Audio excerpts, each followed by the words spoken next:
Hi, KCET second ರೌಂಡ್ಗೆ ಸಂಬಂಧಿಸಿದಂತೆ option ಎಂಟ್ರಿಯನ್ನ ಮಾಡೋದಕ್ಕೆ September 11 ಅಂದರೆ ಇಂದು ಮಧ್ಯಾಹ್ನ 2 ಗಂಟೆವರೆಗೆ ಅವಕಾಶ ಇರುತ್ತೆ. ಅದರ ನಂತರ ಆಪ್ಷನ್ ಎಂಟ್ರಿ ಎಡಿಟಿಂಗ್ ಪ್ರಾಸೆಸ್ ಮುಗಿಯುತ್ತೆ. ಅದರ ನಂತರ ನಮ್ಮ ಕೇದವರು ಅವರ ಸಾಫ್ಟ್ವೇರ್ ಏನಿದೆ ಅದನ್ನು ಯೂಸ್ ಮಾಡಿ ವಿದ್ಯಾರ್ಥಿಗಳಿಗೆ ಕಾಲೇಜನ್ನು ಅಲಾಟ್ ಮಾಡ್ತಾರೆ. ನಿಮ್ಮ ರ್ಯಾಂಕಿಂಗ್ ಹಾಗೆ ನಿಮ್ಮ ಆಪ್ಷನ್ ಎಂಟ್ರಿ ಏನಿದೆ ಅದರ ಆಧಾರದ ಮೇಲೆ ನಿಮಗೆ ಕಾಲೇಜ್ ಅಲಾಟ್ ಆಗುತ್ತೆ.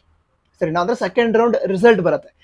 ಈಗ ಈ ವಿಡಿಯೋ ನೀವು ನೋಡ್ತಾ ಇದ್ದೀರಾ ಅಂತ ಹೇಳಿದ್ರೆ ರಿಸಲ್ಟ್ ಯಾವಾಗ ಬರುತ್ತೆ ಅದನ್ನು ತಿಳಿದುಕೊಳ್ಳೋದಕ್ಕೋಸ್ಕರನೇ ನೋಡ್ತಾ ಇದ್ದೀರಾ.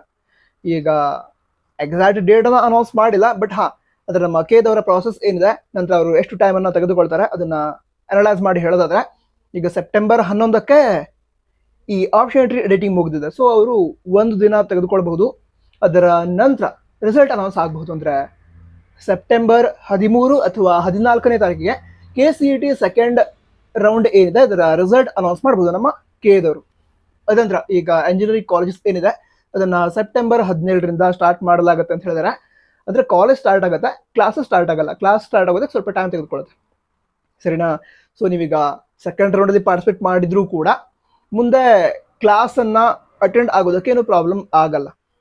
ಸೆಕೆಂಡ್ ರೌಂಡಲ್ಲಿ ಸೀಟ್ ಸಿಗುತ್ತೆ, ನೀವು ಅಡ್ಮಿಷನ್ ಮಾಡ್ಕೋತೀರಾ ಅಂತ ಹೇಳಿದ್ರೆ ಅಡ್ಮಿಷನ್ ಎಲ್ಲ ಆದ ನಂತರ ಎಲ್ಲ ವಿದ್ಯಾರ್ಥಿಗಳು, ಅಂದರೆ ಫಸ್ಟ್ ರೌಂಡಲ್ಲಿ ಜಾಯ್ನ್ ಆದ ವಿದ್ಯಾರ್ಥಿಗಳಿಗೆ ಯಾವಾಗ ಕ್ಲಾಸ್ ಸ್ಟಾರ್ಟ್ ಆಗುತ್ತೆ ಅದೇ ಕ್ಲಾಸ್ಗಳನ್ನು ನೀವು ಕೂಡ ಅಟೆಂಡ್ ಮಾಡ್ತೀರಾ. ಸೊ ಕ್ಲಾಸ್ ಏನು ಮಿಸ್ ಆಗಲ್ಲ. ಸರಿನಾ? ರಿಸಲ್ಟ್ ಅನೌನ್ಸ್ ಆಗುತ್ತೆ. ಅದರ ನಂತರ ಚಾಯ್ಸ್ ಎಂಟ್ರಿ ಪ್ರಾಸೆಸ್ ನಡೆಯುತ್ತೆ, ಅಡ್ಮಿಷನ್ ಪ್ರಾಸೆಸ್ ನಡೆಯುತ್ತೆ. ನಂತರ ಯಾವುದಾದ್ರೂ ವಿದ್ಯಾರ್ಥಿಗಳು ಸೆಕೆಂಡ್ ಎಕ್ಸ್ಟೆಂಡೆಡ್ ರೌಂಡ್ಗೆ ಹೋಗಬೇಕು ಅಂತ ಹೇಳಿದ್ರೆ ಅದಕ್ಕೂ ಕೂಡ ಅವಕಾಶ ಇರುತ್ತೆ. ಅಂದರೆ ಅದೇ ರಿಸಲ್ಟ್ ಅನೌನ್ಸ್ ಆದಮೇಲೆ ಪೋಸ್ಟ್ ಅಲಾಟ್ಮೆಂಟ್ ಪ್ರಾಸೆಸ್ಗಳು ನಡೆಯುತ್ತೆ.